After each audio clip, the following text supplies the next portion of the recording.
sate. Nah, detikers, ya kan?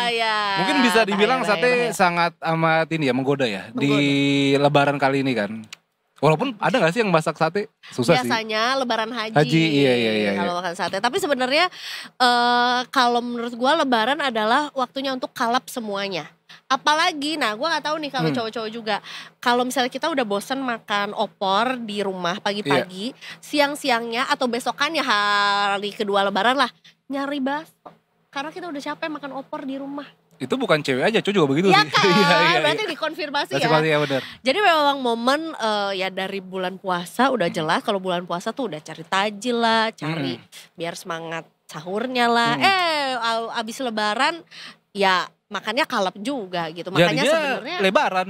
Bener, Lebaran malah lebaran. Gitu ya kan. Makanya kita mau cari tahu gimana caranya biar nih badan kita masih oke-oke aja nih, walaupun sebenarnya kita banyak balas dendamnya gitu di selama bulan puasa dan juga Lebaran gitu.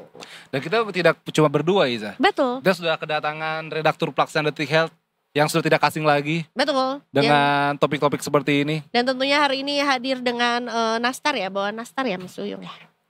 Oh tadi katanya ada gudeg, ada Bika Ambon ya Mas? Makin banyak. Selamat sore Mas Uyung. Selamat sore. Hai, gimana Mas Uyung? Makan apa aja selama Lebaran? Sate. Oh, makannya sate? Enggak, belum makan. Belum makan. Kebetulan Mas Uyung lagi diet dia. Oh iya. Dia lagi men-challenge diri sendiri. Berusaha untuk tidak kalap. Tidak kalap. Tapi ada dong menu-menu yang dicari selama liburan kemarin? Apa yang ada dimakan. Oh, apa yang ada dimakan. Karena pasti enak-enak. Iya benar-benar setuju. Iya sih. Enak-enak bener sih kalau udah Lebaran semuanya enak-enak. Nastar juga enak ya kan. Pilih-pilih. Tapi Mas fenomena balas dendam ini Mas, ini kan sepertinya fenomena tahunan ya. Iya, kayaknya dianggap lumrah gitu. Iya, abis Ramadan kita abis puasa kayak ya udah nih hari ini makan opor siang, udah opor lagi oke, besok mie ayam, bakso, ya kan Za? Bener. Kalau tukang nasi goreng susah tuh dicari pasti. Dicari beneran. Kalau enggak ngambilnya itu apa? Wah, ada nastar buka. Betul. Nanti ada apa sih nama kue kacang lah apa sih? Iya, kue putri salju lah. Kue kacang mete lah. Iya bisa. Ya, kastengel. Nah. Oh, lidah kucing. Iya benar, lidah kucing. Gue tadi mau bilang lidah buaya, tapi kayaknya lidah buaya agak seger ya. Buat sampo. Maaf, salah. Lidah mertua juga ada. Lidah mertua, tanaman kan? Tanaman Mas, lidah mertua Mas. Itu namanya lidah buaya. Temen lidah buaya. Iya. Ini ada biskuit, itu nama merek guys. tuh biskuit ini tuh, biskuit over. Iya. Biskuit Kongguan isinya alat jahit ya kan. Disebut lagi, dia belum iklan loh. Biarin. Guan besok sini ya. Nah Mas Yung, ini fenomena ini kenapa sih Mas orang cenderung balas dendam? Apakah ada efek hormon juga yang mungkin ada sebab kaitannya ya. Gitu? Atau mungkin kita euforia aja kan ini hari raya gitu. Ya sebenarnya itu sih. Jadi selebrasi kan, maksudnya sebulan punya target nggak bolong puasanya, terus kemudian selesai genap sebulan terus selebrasi ya normal. Cuman ya ada juga sih yang bukan balas dendam sebenarnya sejak puasa juga sudah emang nggak ada cemilan segala macam gitu. Ada kan banyak yang ngirimin hampers juga udah mulai banyak kan. Bener. Walaupun makannya nggak siang hari, malamnya kayak gitu. Dibilang balas dendam nggak juga sih, sebulan sebelumnya juga banyak juga yang makannya juga memang sudah banyak kayak gitu. Tapi kalau misalnya pun itu dianggap balas dendam ya sesuatu yang wajar sih. Kalau misalnya kita habis melakukan sesuatu, goalnya tercapai terus selebrasi itu ya sesuatu yang normal sih. Kayaknya nggak ada hubungannya dengan hormon sih, soalnya emang lapar apa sih kayaknya sebulan itu bukannya nggak makan sama sekali kan. Kita kan cuma mindah dari biasanya siang makannya jadi malam kayak gitu. Jadi ya pengaruh hormon mungkin ada, tapi ya lebih ke euforia itu tadi sih. Selebrasi. Masalahnya kan kita selebrasinya banyak ya. Lebaran, terus dari awal tahun deh, tahun baru. Euforia. Berarti ini kan kalapnya sama gitu. Cuman mungkin bedanya adalah kalau Ramadan adalah karena kita dianggap menahan nafsu makan selama seharian, jadinya balas dendam temanya gitu ya kan. Nah sebenarnya balas dendam ini pasti ngasih efek yang buruk lebih banyak daripada efek baik ke tubuh kita ya nggak sih, Mas? Ya pastinya iya sih, soalnya kan ya pasti makanannya serba apa namanya, ya namanya enak itu kan pasti ada sesuatu yang harus dibayar kan, ada gulanya Iya ada lemaknya juga ada, garam juga ada kayak gitu ya. Dampak ke tubuh pasti ada, tinggal gimana mengontrolnya supaya supaya tetap balance. Kalau misalnya gula yang masuk banyak ya diimbangi dengan aktivitas fisik yang banyak supaya intake sama outputnya itu seimbang gitu, balance biar enggak kenapa-kenapa. Sebenarnya selain euforia juga nggak enak kali, Za. Datang ke rumah orang nih, bentar batin, makan dulu ini, iya nih ada mie ayam nih, makan dulu ada nasi tumpeng nih gitu kan. Ya sebenarnya mau bilang Peresmian. bungkus boleh nggak gitu. Iya, Iya. bilang mungkin nggak enak. Benar. Nggak enak. Jadi harus on the spot makannya tuh Buat makan, dicemil. ntar ke rumah satu lagi makan lagi. Lebih ke nggak enak sih. Benar. Enak sih.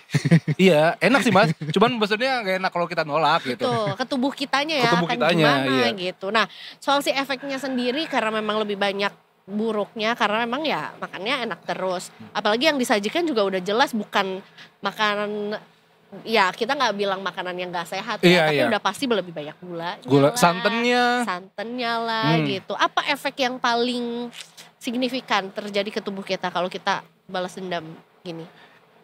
Nggak selalu nggak selalu seburuk itu dampaknya juga sih, Oke. karena kita juga bisa mengontrol sebenarnya. Kalau misalnya taruhlah nggak enak buat nolak gitu ya makan, tapi kan nggak harus banyak juga, maksudnya ya ngambil secukupnya kayak gitu tuh kan sebenarnya bisa aja. Ya tinggal mau seperti itu atau dinikmati mumpung ada alasan untuk makan banyak gitu kan, ya cuma memanfaatkan momentum aja. Atau makanan enak kan sebenarnya nggak cuma lebaran doang kan, kita ke mana gitu Iya juga pasti sih. ada kan panjang tahun gitu loh. Iya. Yang membedakan adalah momentumnya. Ini momentum memang hari raya, saatnya orang senang-senang gitu ya udahlah sehari 2 hari itu agak dilupakan kayak gitu gitu sih. Mengontrolnya Nah, sih. yang buat orang normal sebenarnya nggak seserius itu sih dampaknya. Cuman perlu perhatian khusus kalau misalnya punya riwayat taruhlah diabetes, hipertensi kayak gitu ya kolesterol tinggi kayak gitu ya mesti hati-hati gitu kan. Oke, berarti apa yang harus dilakukan? Kontrol diri aja gitu ya sebenarnya ya. Tahu kondisinya. Jadi Oke. medical check up itu kan penting untuk Yes. tahu kamu sebenarnya ada riwayat diabetes atau enggak gitu kan. Kadang-kadang kita baru tahu kalau hipertensi itu ketika kita tes. Sebelum dites kan nggak ada gejala yang spesifik kan. Iya, nggak Orang ketahuan. hipertensi seperti apa gitu. Baru ketahuan pas pas ada keluhan, periksa, oh ternyata hipertensi kayak gitu. Jadi kalau orang pernah check up terus kemudian tahu kondisinya seperti apa ya dia tahu apa yang harus dilakukan. Misalnya yang mesti dibatasi apa, nastar secukupnya atau apa sih opor kayak gitu yang berlemak gitu dibatasin kayak gitu. Dia tahu apa yang harus dihindari, seberapa banyak dia boleh aman mengonsumsi kayak gitu, akan lebih bisa dikontrol kalau dia tahu kondisinya. Oke. Soalnya gue pernah pernah baca gitu di sosmed. Ini correct me if I'm wrong Mas ya. Katanya kalau misalnya masalah perut yang offside, perut yang buncit gitu. Betul. Atau kegemukan gitu Mas. Itu katanya 80% karena pola makan ya Mas ya? Ya Betul tuh berarti Mas? persenannya berapa ya, tapi faktor pola makan itu sebenarnya lebih dominan dibandingkan aktivitas fisik. Orang kurang olahraga kalau selama pola makannya bener sih bentuknya nggak akan separah yang makannya berantakan. Biasanya sih seperti itu. Seringnya ya, maksudnya ya individual kan kondisi hormonalnya orang beda-beda kayak gitu, tapi seringnya seperti itu. Oke. Nah, sebenarnya kan puasa itu tujuannya baik. Pasti ada yang ya maksudnya puasa itu tujuannya adalah membersihkan diri, nggak cuman batinnya juga tapi secara badan juga gitu ya. Makanya sebenarnya pada saat puasa tuh manfaatnya juga untuk tubuh juga banyak gitu. Tapi ada perubahan nih dari pola makan, pola tidur dan segala macamnya juga. Nah, kadang-kadang tuh selama beradaptasi dari nggak puasa ke sebulan berpuasa, itu badan berubah. Habis itu dari puasa sebulan, habis itu nggak puasa, itu berubah lagi juga. Nah, apa yang harus kita lakukan untuk mengembalikan pola makan dari yang nggak puasa ke puasa ke nggak puasa lagi gitu? Nggak ada sih, natural aja. Pada akhirnya orang akan balik lagi ke pola makan sebelumnya karena aktivitas fisik, aktivitas sehari-hari itu kan lebih banyak siang hari kan. Normalnya ya orang akan kembali lagi banyak makan di siang hari kayak gitu. Ya titik kritisnya ya di momen selebrasi itu sebenarnya lebih ke situ. Nanti kan setelah itu ya udah balik ke sebelum puasa juga. Nah sebelum puasanya itu orangnya makannya teratur atau tidak. Nah itu masalah masing-masing gitu. Lebih ke kayak gitu.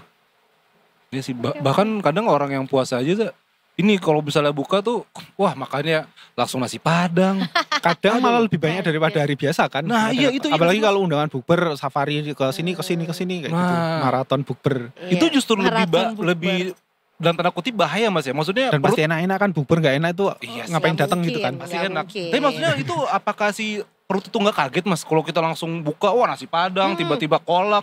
Nasi padang, kolak, es campur, es mambo, ketoprak gitu. Kolang-kaling tadi. Itu bahaya kan Mas sebenarnya Mas? Bahaya sih, dibilang bahaya atau enggak ya tergantung kondisi masing-masing kan. Ada yang bisa mentoleransi pola makan yang seperti itu, tapi ada juga yang sensitif terhadap perubahan peningkatan dan penurunan gula darah, fluktuasinya kayak gitu tuh juga ini juga. Cuman ya memang bukan sesuatu yang bagus gitulah intinya. Bukan yang bagus. Bukan sesuatu yang bagus. Iya. Karena soalnya kayak gue pas Ramadan kemarin, kalau misalnya gue tuh pribadi kalau misalnya buka puasa pakai yang anget.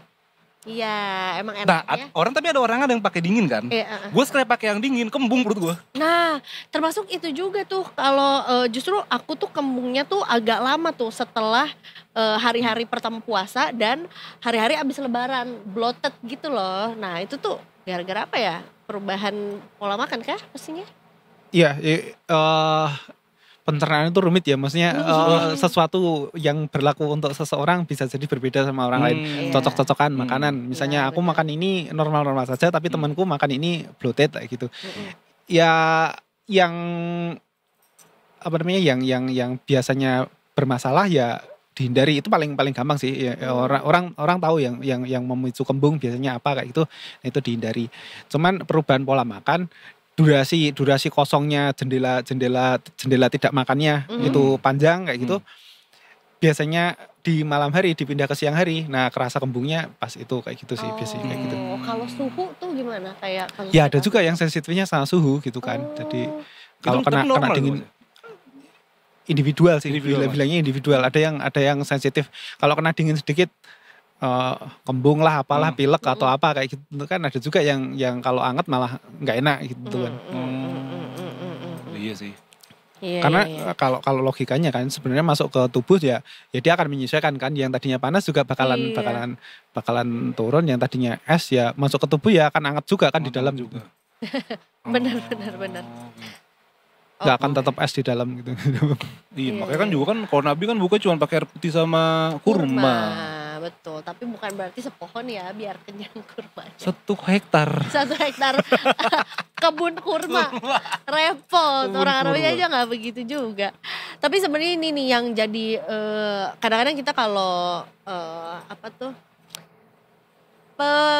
prepare for the worst gitu. Walaupun sebenarnya juga takut juga sih bahwa ini ada 3 faktor utama yang dapat meningkatkan resiko kanker usus di usia muda. Nah, salah satunya adalah pola makan. Mungkin bisa dijelasin lagi nih Mas, maksudnya gimana? Kita kan jadi deg-degan kayak pola makan tuh kadang-kadang kalau lagi kerja jam 12 udah jam makan siang tapi belum lapar, jadi makan siang jam 3. Karena ada kerjaan. Betul gitu. Lebih ke ini sih kalau katanya sama kanker itu apa yang dimakan. Jadi kalau orang kurang serat itu biasanya gampangnya sih dianggap serat itu buat nyikatin usus dari racun-racun kayak gitulah gampangnya. Orang membayangkannya seperti itu. Beberapa riset mengaitkan konsumsi daging merah dengan risiko kanker. Jadi kalau misalnya kebanyakan itu risikonya lebih gede, walaupun ya pro kontra karena kita tetap butuh daging merah untuk sumber zat besi. Yang lebih yang lebih kuat juga ininya jadi kambing hitam adalah bakar-bakaran. Jadi sate yang sampai gosong gitu tuh. Nah, itu yang banyak pakar sepakat bahwa itu salah satu karsinogen. Zat yang memicu kanker gitu. Bakar-bakaran yang terlalu gosong kayak gitu tuh yang Berarti memang gimana pun juga harus dicek lagi kandungan atau ya kandungan gizinya harus tetap seimbang juga gitu ya. Kalau misalnya Harus memang balance gitu. ya. Kalaupun daging merah yang gosong tadi memicu kanker, ada buah, ada ini yang punya antioksidan, punya serat yang ya kita yakini menetralkan gitu lah. Maksudnya mengimbangi. Mengimbangi. Apalagi zaman sekarang makanan junk food semua, Za. Betul. Belum kayak goreng-gorengan yang ya mohon maaf ya kayak apa tuh cireng, cilok, basreng, cilung, Ciawi, Bogor, Sukabumi, nah itu Pelabuhan Ratu maju dikit lagi. Iya. Seblak, iya. Pengakuan dosa. Selama bulan Ramadan kemarin, berapa hari yang dibuka dengan gorengan? Banyak kan? Iya sih. Iya kan? Iya, minyak lagi itu. Minyak, tepung. Tepung. Gimana nih Mas kita, apa yang harus kita lakukan nih untuk menebus dosa deh? Kemarin kita selama sebulan, gorengan tuh terasa lebih enak. Padahal sehari-hari biasa aja. Abang gorengannya. Ketemu abang juga. gorengan Ya, ada tempe lagi. Tapi kemarin kayak tempe itu terlihat indah. Iya, tempe. Dan kayak Will You Marry Me gitu loh. Gimana Mas kalau untuk apa tadi Ya, tetap enak. Dosa selama sebulan kemarin. Tetap enak, gak cuma pas puasa, gorengan ya tetap menggoda. Iya Mas, tapi lebih menggoda. Tiap hari banget. Nebus dosanya apa ya ngurangin. Maksudnya kalau kemarin udah terlalu banyak ya sekarang enggak, dan seterusnya. Maksudnya kalau cuman pas lebaran doang menghindari gorengan, habis itu balik lagi ya sama aja sih. Betul. Sadar diri juga ya. Atau ya pilihan yang lebih oke, misalnya gorengan yang kita nggak yakin minyaknya seperti apa, ya kita pilih gorengan atau goreng sendiri kayak gitu, yang kita bisa pastikan minyaknya lebih aman, lebih cuman dipakai sekali doang, nggak yang sampai hitam kayak gitu. Itu juga itu pilihan yang lebih oke. Masih ada temuan nggak Mas di lapangan tukang gorengan yang pakai plastik? Itu rame tahun berapa ya? Tahun lalu, selalu rame, selalu ada apa namanya? Ada laporannya Mas ya? Ada yang bilang seperti itu. Cuman logikanya ya plastik itu kan polimer ya, maksudnya di panasnya minyak itu seberapa sih sampai emang bisa leleh di ini. Yang sering ada videonya itu kan ada apa namanya plastik dimasukkan ke penggorengan kan misalnya. Ya itu nuang minyaknya, habis itu kan dibuang juga. Ya walaupun ada residu apalah gitu terlarut juga iya, cuman kalau plastik cemplungin terus larut kayaknya bukan itu sih bahayanya, bukan di situ gitu. Iya. Jadi udah ya enggak lah ya. Enggak terus ada yang demoin apa namanya gorengannya dibakar bisa terbakar karena mengandung plastik. Ya bukan plastik, memang minyak itu terbakar. Iya. Iya sih. Memang minyak itu kalau dikasih api ya terbakar. Kita terlalu worry terlalu banyak hal. Terlalu parno banyak. Bahwa ada partikel-partikel mikroplastik ya mungkin aja karena dicemplungin kayak gitu memang iya, cuman yang terbakar itu bukan belum tentu plastiknya gitu loh. Ya minyaknya.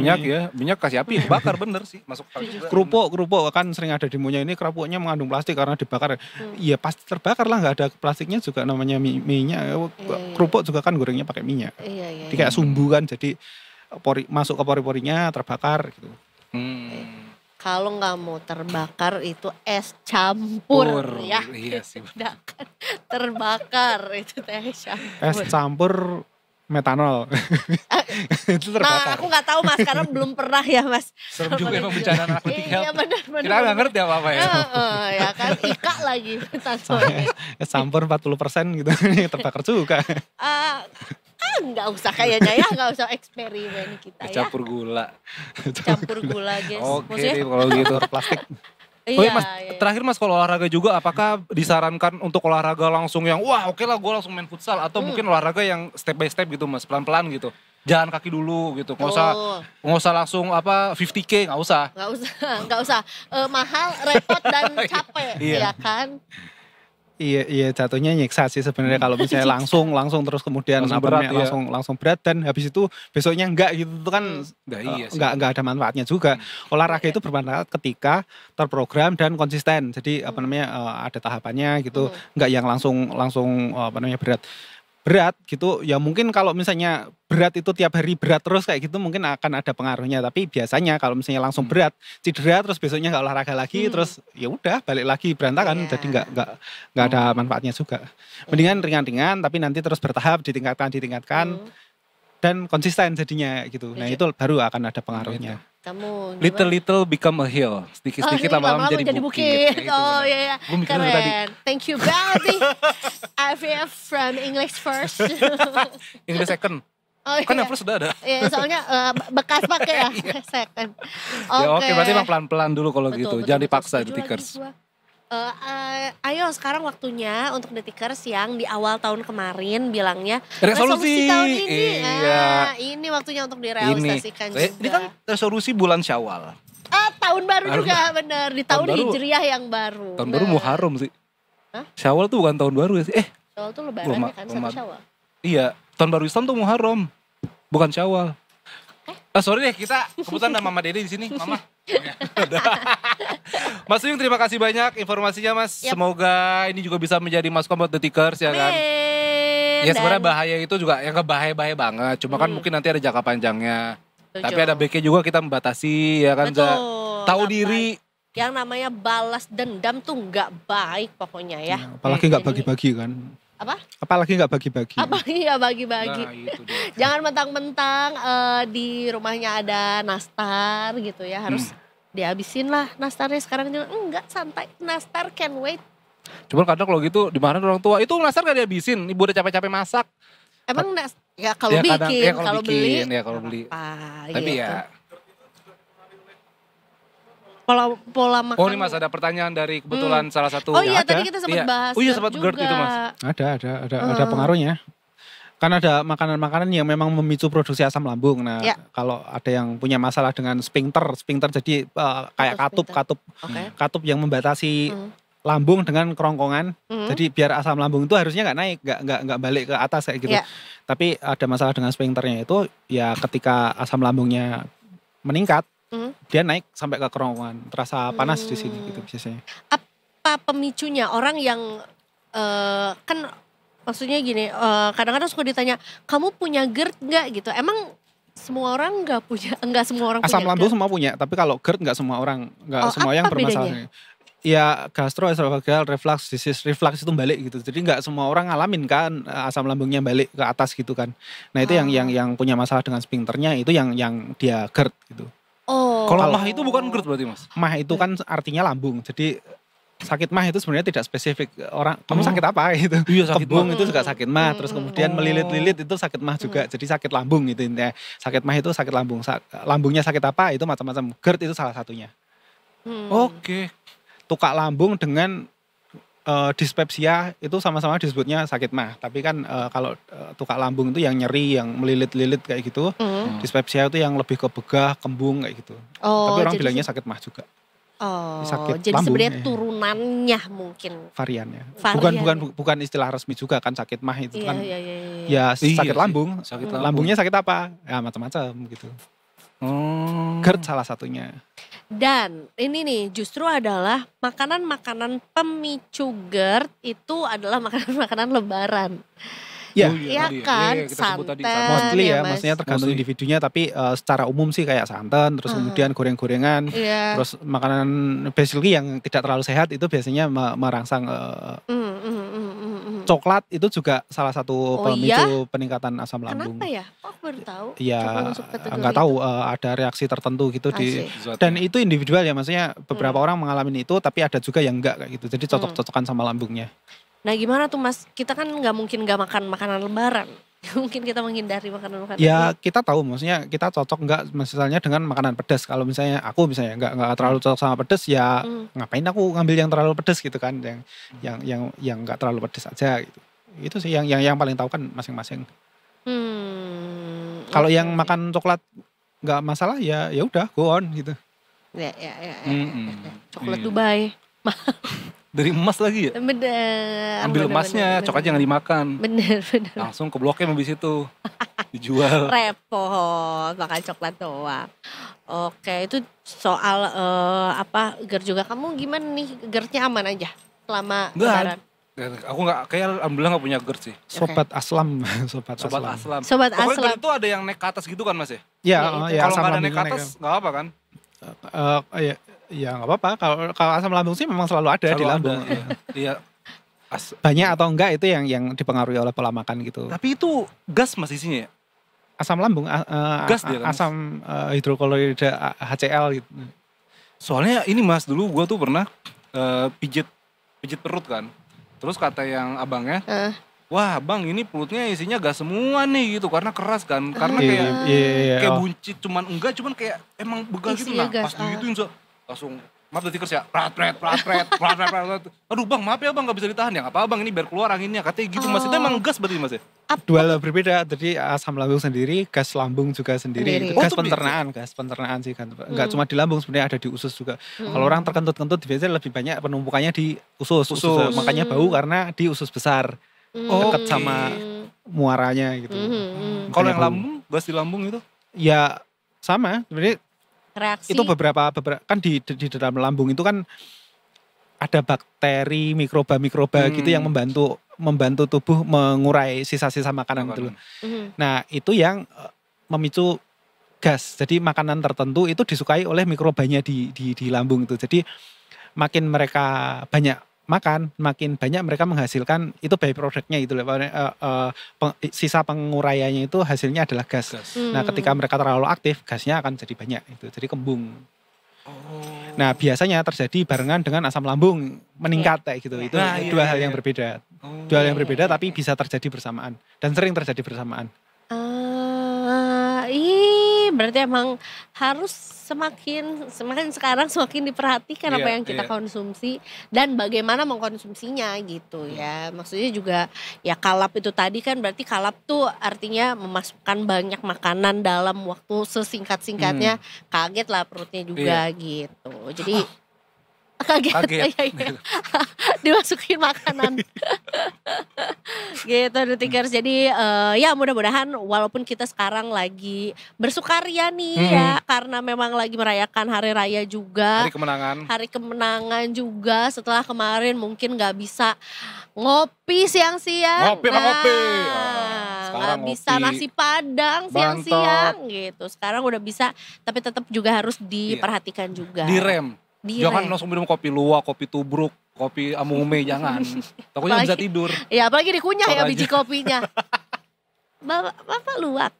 Kopi luwak ini dong. Gitu. Oke lah kalau gitu. Ya udah, baiklah kalau gitu. Detikers jangan lupa juga ya kalau mungkin mau cari tahu soal tips-tips kesehatan. Nah, di Detik Health ya Mas ya. Karena pasti diupdate juga ini banyak yang related dengan kasus-kasus kesehatan yang terjadi setelah lebaran gitu. Setelah lebaran ya.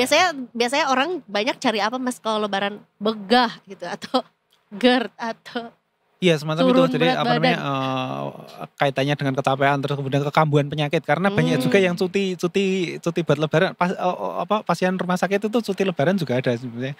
Aku dilanjutin besok lagi ya treatmentnya gitu, aku mau lebaranan dulu lah. Dilonggarin dulu ya soalnya banyak makanan enak. Banyak yang seperti itu. Nah habis lebaran selesai kambuh gitu, balik lagi. Hati-hati, harus disiplin juga ya. Nah itu Detikers. Makasih ya Mas Uyung ya. Thank you, Mas sudah Uyung. sharing bersama dengan kita. Dan